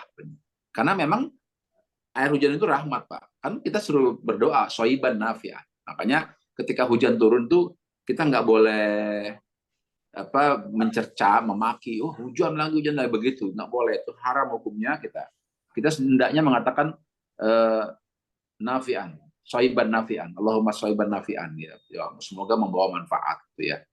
Betul sekali, Pak, apa yang dikatakan tadi bahwa air hujan itu bisa untuk, karena dia pun berkah ya, ditaruh di pojok rumah untuk mengusir setan, jin. Betul sekali itu. Dia ada pendapat dari beberapa ulama, diantaranya ada At-Tabari berpendapat bahwa ambillah air hujan agar kamu mendapatkan rahmat dan berkah. Tapi kita tidak boleh memposisikan air hujan itu dengan posisi seperti berhala. Itu nggak boleh ya. Cuma kita berpendapat seperti pendapatnya para ulama bahwa dia mengandung keberkahan. Itu saja, Pak. Boleh. Iya, terima kasih. Ini juga ada dari Pas Amin Suhadi, Pak. Mungkin. Ya, silakan. Kalau manusia digoda oleh setan dari golongan jin, apakah jin Islam juga digoda oleh jin non-Muslim? Apakah jin Islam juga masuk surga kelak di hari akhir? Ya. Masih. Ada ayat bunyinya begini, wa ma khalaqtul jinna wal insa illa liya'budun. Wa ma khalaqtul jinna. Aku tidak menciptakan jin dan manusia. Kalimatnya jin dan manusia. Jadi jin manusia disejajarkan. Ya. Aku tidak menciptakan jin dan manusia. Wa ma khalaqtul jinna wal insa illa liya'budun, kecuali untuk beribadah kepada aku. Ayat kalimat illa liya'budun ini mengatakan, mengisyaratkan bahwa posisi jin dan manusia itu sama fungsinya, Pak, untuk beribadah kepadaku. Artinya apa? Jin dan manusia ini punya kegiatan yang sama. Kegiatan yang sama. Apa kegiatannya? Satu, jin itu menuntut ilmu. Iya, manusia menuntut ilmu. Jin itu bermasyarakat. Iya, bermasyarakat. Jin itu bernegara. Iya, bernegara. Jin itu bekerja. Iya, bekerja. Jin itu berkarya. Iya, berkarya. Di mana? Di negerinya masing-masing, termasuk kita. Nah, pertanyaannya tadi adalah, apakah jin yang Islam itu digoda? Oh, digoda, Pak. Oleh siapa? Ya, oleh korinnya, Pak. Oleh jin juga, saling menggoda. Nah, mereka digoda, Pak, untuk supaya kembali lagi kepada kelompok kafir. Saya pernah membaca satu kitab yang berbicara khusus tentang jin. Dulu waktu saya di pesantren ya, 20 tahun yang lalu gitu ya. Cerita tentang para jin, di mana ada jin yang pekerjaannya menggoda sesama jin, Nah, ya. Dan itu godaannya tentu pangkatnya udah jenderal, Pak. Mungkin kalau jin-jin yang menggoda kita pangkatnya baru kopral kali ya. Kopral. Saling mengganggu jin mungkin udah sesama jin, udah jenderal mungkin. Nah, termasuk kata kiai saya, yang menggoda kiai itu adalah jinnya yang berpangkat jenderal, Pak. Ya. Nah, jadi Nabi Sulaiman itu, Pak, pernah mendapat curhatan dari salah satu jin. Nah, dalam buku itu, dalam kitab itu ya. Ya, Sulaiman katanya, aku ingin curhat kepadamu. Kenapa? Aku ini kok malas membaca kitab Jabur, gitu kan? Karena turun pada ayahnya Nabi Sulaiman kitab Jabur, dan Nabi Sulaiman masih memegang kitab Jabur waktu itu. Kitab Jabur itu isinya dua, Pak. Puji-pujian dan tentang akidah. Sudah nggak ada yang lain. Puji-pujian dan akidah. Makanya Nabi Daud dan Nabi Sulaiman suaranya bagus membaca puji-pujian itu ya. Nah, kenapa ya aku malas membaca kitab Jabur? Kata Sulaiman, kau beristiadahlah kepada Allah. Auzubillahi minasyaitonirrajim. Aku berlindung kepada Allah. Artinya apa? Jin ini digoda oleh jinnya lagi, Pak, oleh bangsa mereka. Mereka tidak mengatakan sama jin jangan saling menggoda, enggak juga tuh. Jadi digoda juga, ya. Jadi itu, Pak. Jadi mereka digoda juga, dan endingnya dari jin-jin itu, endingnya dari kita kembali kepada ayat tadi, wa ma khalaqtul jinna wal insa illa liya'budun. Artinya jin itu nanti ada yang masuk surga juga, ada yang masuk neraka juga, sama dengan kita manusia, Pak. Illa liya'budun, karena tugasnya cuma satu, beribadah kepada aku, gitu, Pak. Ya. Oke, matur nuwun. Monggo kalau ada yang lain, Pak Hendri. Oh, baik, kalau belum ada mungkin saya boleh nimbrung tanya, Pak Ustadz. Silakan, Pak. Eh, mengenai korin dan malaikat. Ini kan ada di masing-masing kita atau gimana Pak Ustadz? Karena Ya. kalau tadi korin minta Allah untuk menggoda manusia, apakah malaikat tidak minta izin untuk selalu menjaga manusia? Ya, Terima kasih terima Pak kasih, Ustadz. Pak. Tadi bahasannya karena kita tentang korin, saya nggak nyinggung malaikat. Tapi Pak Henry sudah mengingatkan saya. Baik, terima kasih, Pak. Jadi setiap manusia itu didampingi oleh korin. Korin itu artinya teman, pendamping. Korin itu ada yang dari jin, ada yang dari malaikat. Nah, begitu ya. Karena kita tidak berbicara malaikat, jadi saya nggak nyinggung malaikat. Dari manusia itu ditemani oleh korin. Korinnya ada yang dari bangsa jin, ada yang dari bangsa malaikat. Nah, ketika manusia menghadapi sakratul maut, yang dari korin ini, Pak, korin yang jin ini mengatakan dalam bentuk orang tua kita. Ya, ya itu tadi saya pernah bicara ngobrol sama orang-orang yang sudah mati suri itu, jawabannya sama. Itu seperti ada orang tua saya gitu. Atau orang yang udah mau mati karena umurnya belum sampai, hidup lagi, sehat lagi, ceritanya sama. Seperti hadir orang, seperti orang tuanya, seperti ayahnya, mengajak dia untuk melepaskan Islam. Tapi di sebelah kanan ini, Pak, ya di sebelah kanan ini, ada yang mengajak, jangan katakan la ilaha illallah. Nah ini malaikat, Pak. Ya, makanya di Quran ada kalimat wujuhu yaumaidin naimah, ada wujuhu yaumaidin khosi'ah. Jadi kalau lihat ke kanan, itu wujuhu yaumaidin naimah. Dia seperti senang gitu. Karena malaikat bilang, jangan ikutin dia. Jangan ikutin dia. Ikutin saya. Kamu tetap Islam. Kamu tetap sebagai akidah yang benar. Nah, sementara yang dari sebelah kiri, wujuhu yaumaidin khosi'ah. Apa itu khosi'ah? Wajahnya serem, bermuram durja. Jangan, kamu udah lepaskan agama kamu. Nah, itu jangan ikuti. Cuma korin ini pinter, Pak. Dia orang Jawa bilang bisa mencolok putra, mencolok putri gitu, Pak Erindri ya. Mencoloknya bisa berubah menjadi wajah siapa gitu. Dan dia pinternya itu berubah menjadi wajah orang yang kita cintai, Pak. Ya. Menjadi wajah orang yang kita percaya. Misal kita percaya banget sama guru kita, itu bisa jadi dia tampil sebagai wajahnya guru kita. Udah kamu kembali aja pada agama semula, ya kan? Agama Kristen itu yang benar. Saya kan udah di alam barzah sekarang. Nah itu. Jadi korin ini adalah dua makhluk yang Allah kasih, satu dari bangsa jin, satu dari bangsa malaikat. Yang kedua-duanya sama-sama berkontribusi. Yang satu kontribusinya kebaikan, al-haqqu bil batil, untuk menumbangkan yang batil. Yang kedua ini nih kebatilan. Dia cenderung dominan pada kebatilan. Ya, itu tadi Pak, ada orang mau pergi haji, ini dua-dua ini kan menggoda. Kata yang satu, udah kamu berangkat, kapan lagi, mumpung sehat, mumpung punya waktu, begitu kan? Nah kata yang satu, alah gampang, mobil kamu itu loh baru ganti, rumah kamu loh, banyak hal lagi. Nah itu Pak Hendria. Ya, terima kasih Pak Ustadz. Ya. Artinya kalau orang udah meninggal, korinnya itu kan pergi ya Pak Ustadz. Pergi. Jadi bisa saja dia pergi ke negaranya atau juga bisa juga ke manusia yang lain ya. Tidak Pak, dia pergi ke satu tempat yang memang Allah sudah tempatkan, dan manusia yang lain itu ada korinnya sendiri. Oh gitu. Jadi di dalam hadis dikatakan mereka begitu dia sudah wafat, maka selesai tugasnya. Bikin laporan dia sama bosnya, ini saya udah selesai nih, menggoda dia nggak berhasil saya, begitu kira-kira, nggak berhasil saya. Nah, ada juga yang berhasil gitu. Ya, makasih Pak Ustadz. Baik Pak. Mau tanya juga Pak Ustadz, kalau Baik, silakan. khususnya untuk yang haji ini yang kemarin kayak di Baik, ya Pak. kasusnya Makassar itu dia sudah Ya, profesional ya, sekali karena haji di ya, Indonesia itu ya, sekarang kalau kita lihat ya reguler itu sampai 33 tahun. Nah itu ya, ya.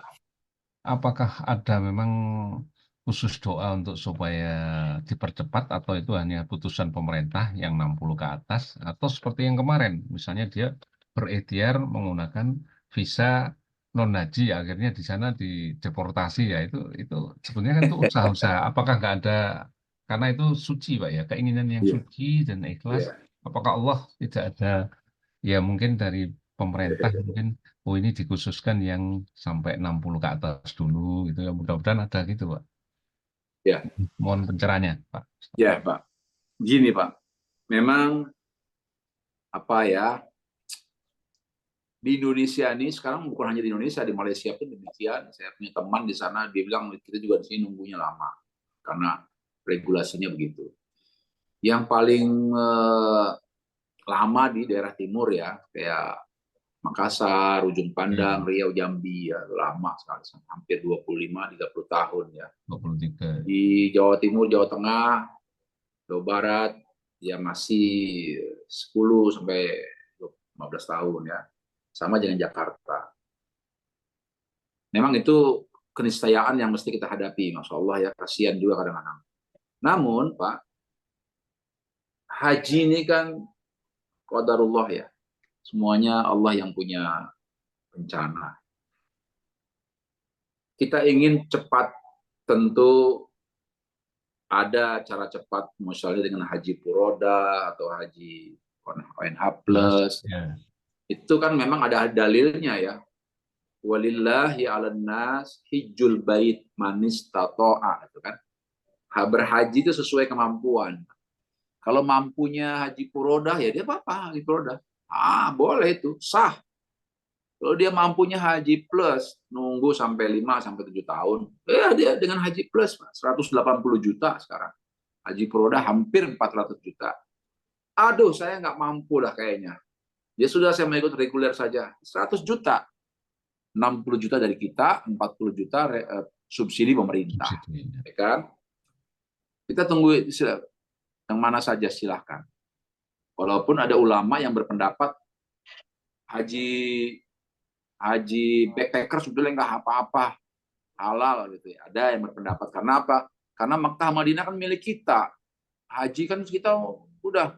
Saya ketemu sama Pak Abdul Rashid namanya ya, orang BSD. Naik sepeda dia Pak. Ke Mekah ke Madinah naik sepeda itu. Berjumpa di hotel saya jamu makan gitu. Saya bilang, Bapak dari mana Pak? Saya dari BSD Pak Ustadz. Udah berapa bulan ini jalan ini? 6-7 bulan jalan itu. Naik sepeda dia. Horor Pak. Masuk ke daerah-daerah konflik katanya. Masuk ke Ghana. Ghana itu kan daerah Afrika Pak. Afrika. Wah, ngeri dah dengernya deh ya. Tapi sampai dia ke Mekah Madinah. Dia nanya sama saya Pak di meja makan. Ustadz, saya mau nanya, cara saya ini halal enggak? Halal Pak. Dalilnya mana? Walillahi 'alan nas hijjul bait man istata'a. Bapak mampu pakai sepeda. Di ayat yang lain ada, Pak. Mereka akan mendatangi dalam keadaan badan yang berdebu. Ada yang berlayang-layang di udara. Ada yang berjalan dengan untanya. Boleh, Pak. Cuma pemerintah Saudi Arabia bikin regulasi agar di Arafah nggak terlalu penuh. Dia baru tambah 20% aja Pak, kayak kemarin itu Pak, 4 juta manusia berkumpul di Arafah, penuh. Nah, akibatnya ya itu tadi, berpengaruh pada catering dan lain sebagainya itu kan. Nah, sebetulnya niatnya itu saja. Jadi, bagaimana supaya lebih cepat lagi pergi haji? Ya, kita kan punya senjata Pak. Senjata kita doa. Berdoalah kepada Allah. Allahumma ja'alhu hajjam mabrura wa syai'an mashkura wa damban maghfura tijaratan lan tabur. Ada kalimat tijaratan lan tabur. Tijarah itu artinya usaha, Pak. Ya Allah, kabulkanlah usaha saya ini ya Allah. Supaya cepat pergi haji ya Allah. Umurku sudah 60 ya Allah. Sementara dalam jadwal saya harus berangkat 2035. Waduh, saya mesti berangkat 75 tahun nanti. Nah, itu kan doa, Pak. Ada kalimat itu tijaratan lan tabur. Ya. Nah, usaha itu Pak, Kita mesti yakin bahwa Allah pasti akan kabulkan usaha kita. Dan dengan berbagai macam cara Allah ya. Nah, cuma barangkali secara logik ya, sesuatu yang sudah diatur katanya tidak bisa. Menurut saya bisa. Kenapa? Bisa aja digeser setahun 2 tahun ya kan? Tiba-tiba kok komputer itu kan ada siskohat tuh Pak, sistem komputerisasi haji, ya kan? Tiba-tiba tuh dipilih ada yang meninggal misalnya 5 orang gitu kan, dipilih terus total nama-nama kita yang dipilih. Banyak nih cerita begitu Pak. Saya sering ngobrol tuh kalau mau ceramah manasik, Bapak tahun berapa berangkat haji? Bro, 2030 Pak Ustadz. Kemarin saya cek maju Pak Ustadz 2025, 5 tahun itu lumayan. Itu kalau bukan karena bukan salah ketik ya, itu karena Allah sayang sama dia, dimajuin Pak. Betul-betul maju dia. Setahun lagi dong Pak. Iya, tahun depan Pak saya. Udah dipanggil juga saya untuk melunasi nih sama BSI itu. Padahal tadinya 230 Pak. Itu kan satu hal yang bantuan dari Allah Subhanahu Wa Taala. Mudah-mudahan kita juga begitu Pak. Doa aja, ya. Gitu. Cuma itu Pak, biasanya untuk menenangkan itu dari Depak itu apakah benar ya? Istilahnya Bapak tenang aja, Bapak sudah tercatat sebagai calon haji. Kalau Bapak nanti belum sampai atau meninggal, tapi niatnya Bapak ini sudah tercatat di Allah sana bahwa Bapak haji. Apakah benar? Ya. Dalam literatur ulama-ulama itu Pak, saya jumpai satu cerita Pak. Satu cerita namanya Ibrahim bin Adam. Ibrahim bin Adam ini pekerjaannya tukang sol sepatu, Pak. Di Syria sana. Tukang sol sepatu. Dia ini kerjaannya ngesol sepatu di depan masjid. Ngesol sepatu itu kerjaan dia, Pak. Udahlah, pokoknya setiap hari.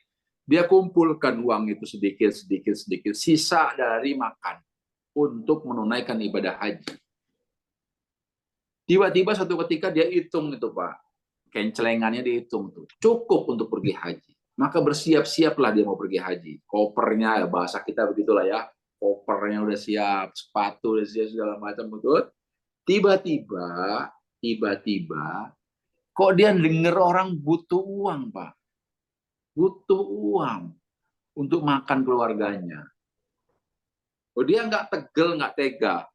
Dia kasihkan uang itu, Pak. Nih, udahlah buat kamu. Ongkos haji saya itu, saya mau pergi haji tadinya. Aduh, saya dengar kamu nangis, dah, bawa aja. Nggak jadi pergi haji itu Ibrahim bin Adam tuh, Pak. Nggak jadi. Tetapi, kok tiba-tiba sahabat Nabi yang sedang melaksanakan ibadah haji di Mekah, namanya Ali bin Abi Thalib, itu melihat Ibrahim bin Adam tawaf. Melihat Ibrahim bin Adam syai. Dan dia mengatakan, satu-satunya di antara orang yang mendapat haji mabrur itu dia, namanya Ibrahim bin Adam. Orang mana dia ya Rasul, ya Ali? Dia orang Syria katanya.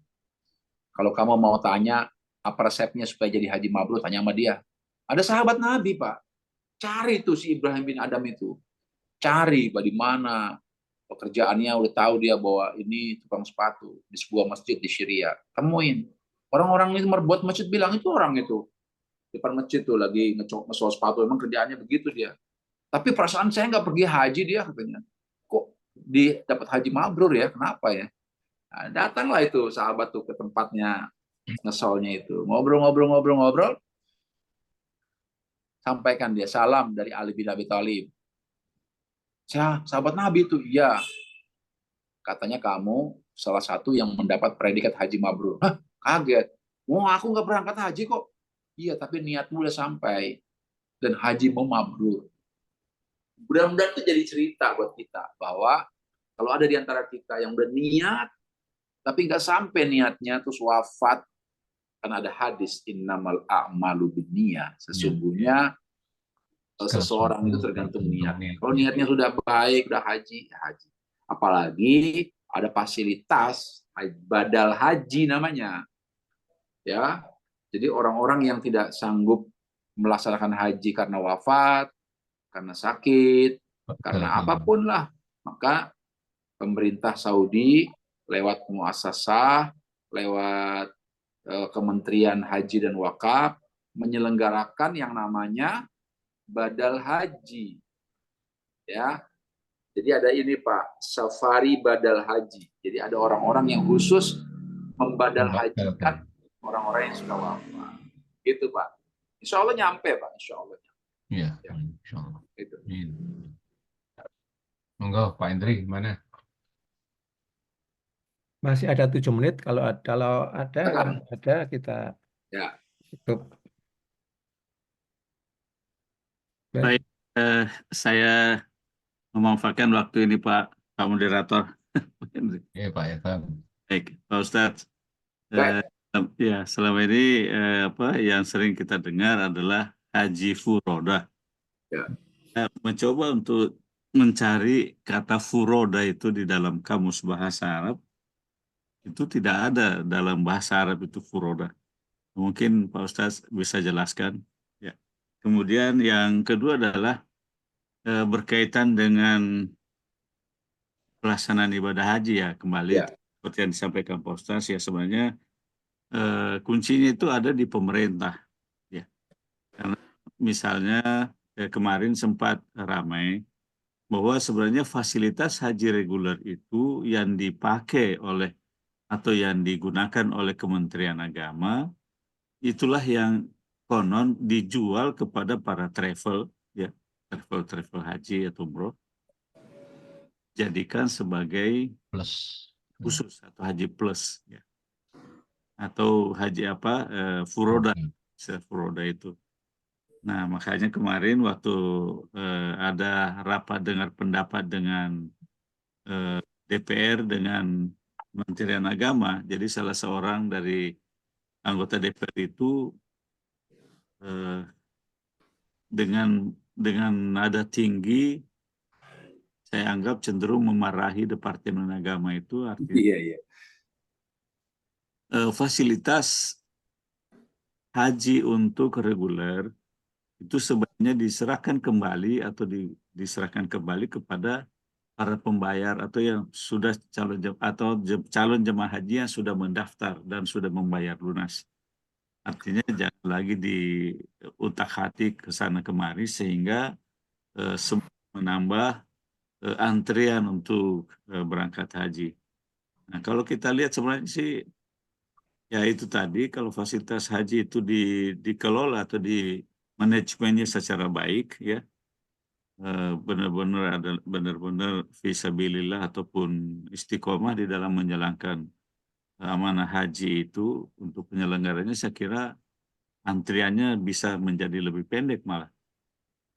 Apalagi sekarang ini ditambah lagi dengan naiknya ONH sehingga bisa memperpendek atau memperkecil jumlah yang akan berangkat haji maksudnya. Nah, sehingga demikian saya kira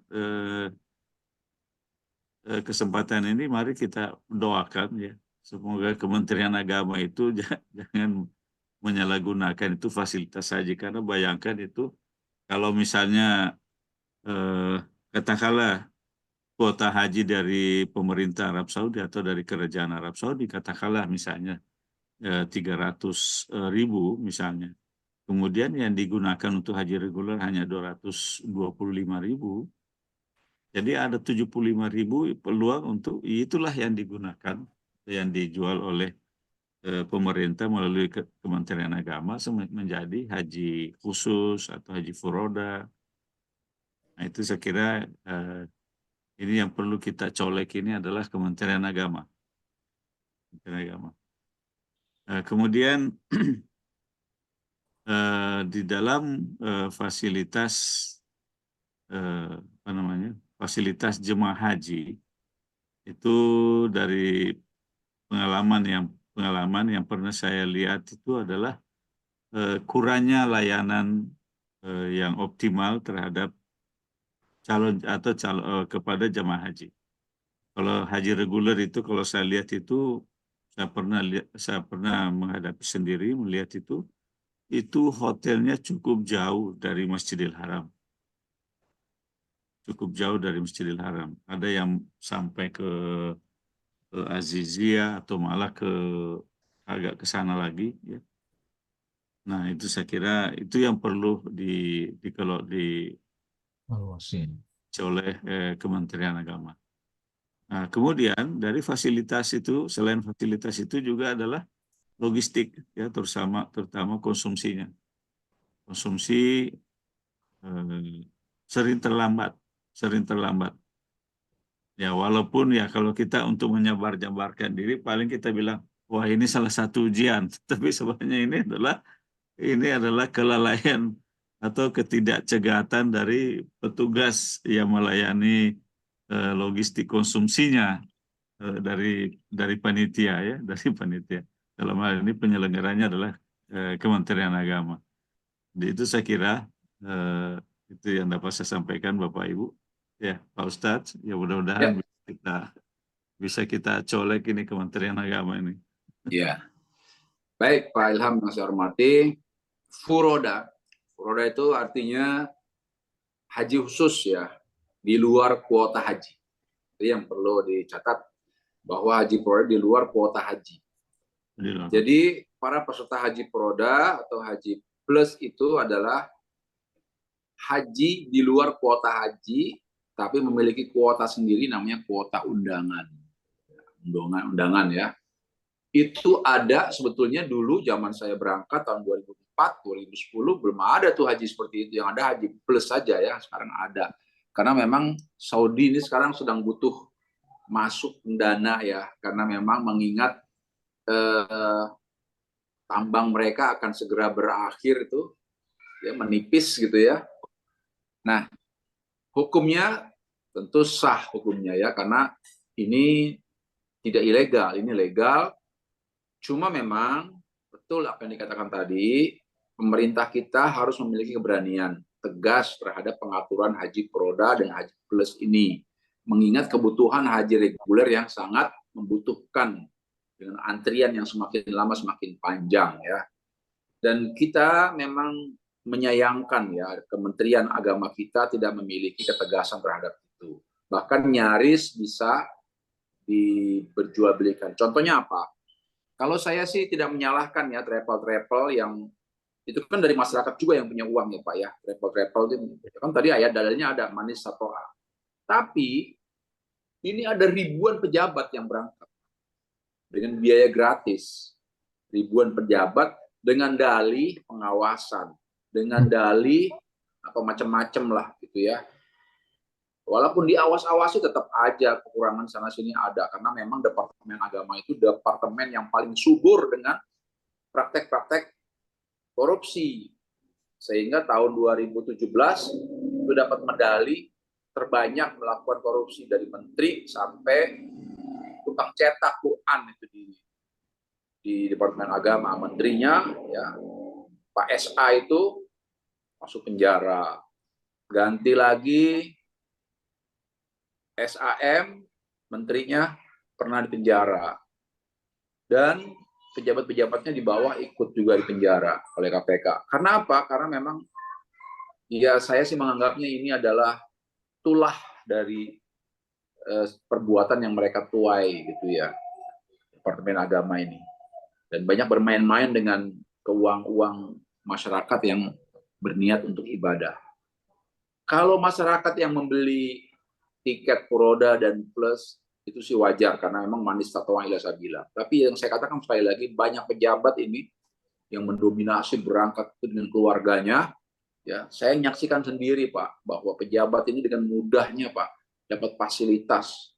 Hotelnya juga di Fairmont, hotelnya di jam-jam. Saya tanya pada mereka, nggak bayar mereka sepeser pun. Ya kan, harusnya kan ada berapa ratus yang harusnya buat pejabat ini lebih dari 1.000, kasihkan pada mereka yang lagi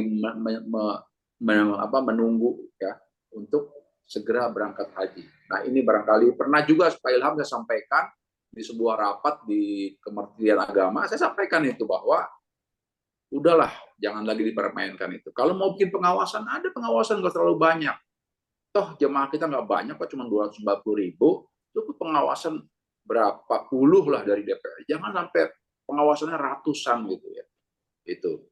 Dan mudah-mudahan ke depan pengelolaan ibadah haji kita tambah mudah dan semua kita tambah bisa menunaikan ibadah haji dengan baik.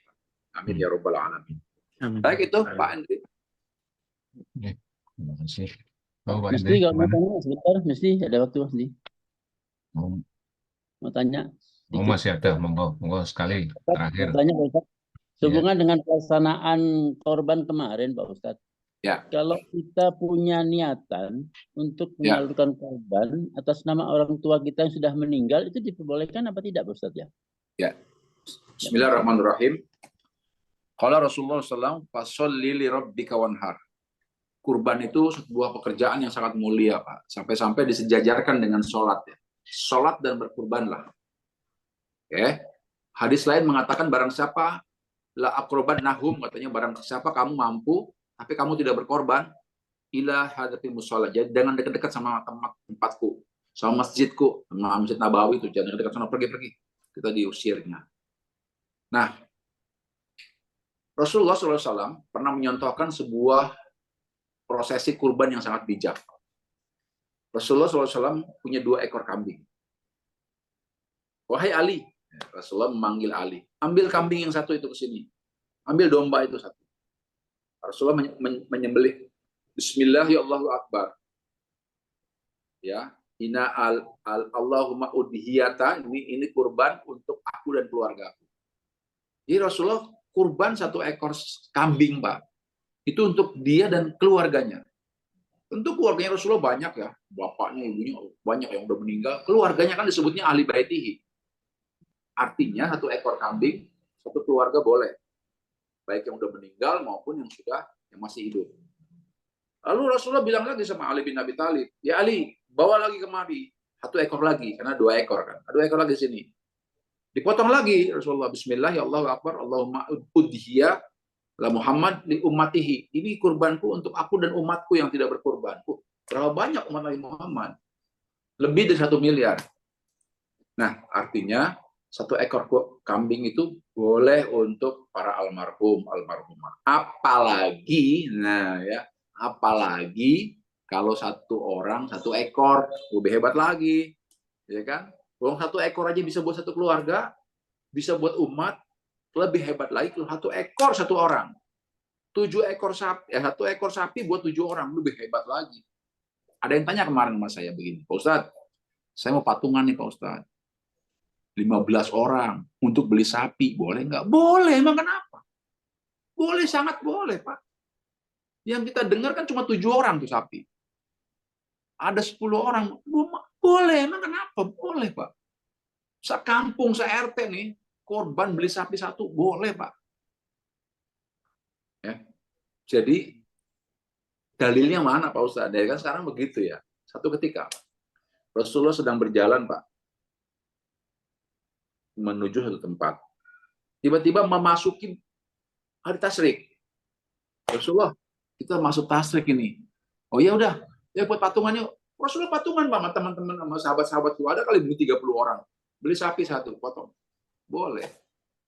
Apalagi kalau 7 orang, lebih bagus. Lebih sedikit lebih bagus. Ustaz cuma 4 orang. 4 orang apa-apa. Ustaz, saya mau beli sapi. 2 orang boleh? Oh, boleh banget.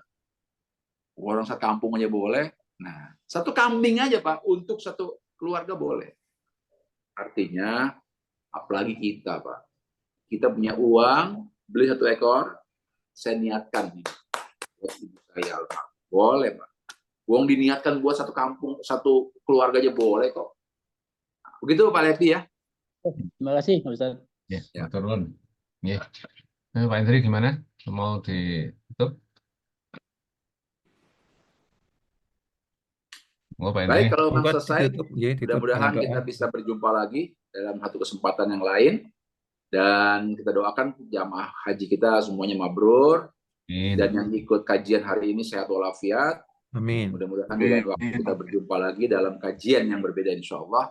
Subhanakallahumma rabbana bihamdika asyhadu an la ilaha illa anta astaghfiruka wa atubu ilaik. Mohon maaf lahir batin. Assalamualaikum warahmatullahi wabarakatuh. Waalaikumsalam. اللهم ارحمنا بالقرآن واجعله لنا إماما ونورا وهدى ورحمة اللهم ذكرنا منه ما نسينا وعلمنا منه ما جهلنا وارزقنا تلاوته آناء الليل وأطراف النهار واجعله لنا حجة يا رب العالمين